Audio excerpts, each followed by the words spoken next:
Well, our social affairs correspondent, Jeremy Ball, is here. Jeremy, we're obviously a very long way away from the Channel ports here, but we're still finding stowaways here in the East Midlands, aren't we? Typically this is happening at motorway service stations on the A1 and the M1, and that's because truck drivers often stop there on their way north from the Channel ports. In fact, just last night one of our viewers emailed us to say he'd just rung Leicestershire Police because he'd seen a lorry driver open his back doors and let several men get out. But this isn't a new problem, of course. I think that 5 years or so we were telling you about crackdowns like this one at Leicester Forest East Services, where they were using this probe to check for carbon dioxide. That's a sign that people might be hidden inside. And today the Road Haulage Association told me this is becoming increasingly serious.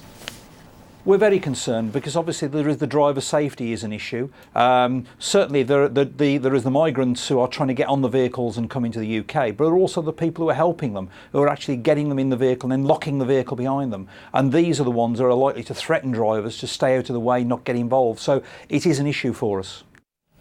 It is all about the migrants who do this. I mean, you've actually met some of them, haven't you? Yeah, and some of their stories are desperately sad. I mean, today I've been speaking to a refugee from the war in Syria. He's now been allowed to settle in the East Midlands, but only after he crossed the Channel clinging to the axle of a lorry, and he told me he was worried that he was going to die on that journey.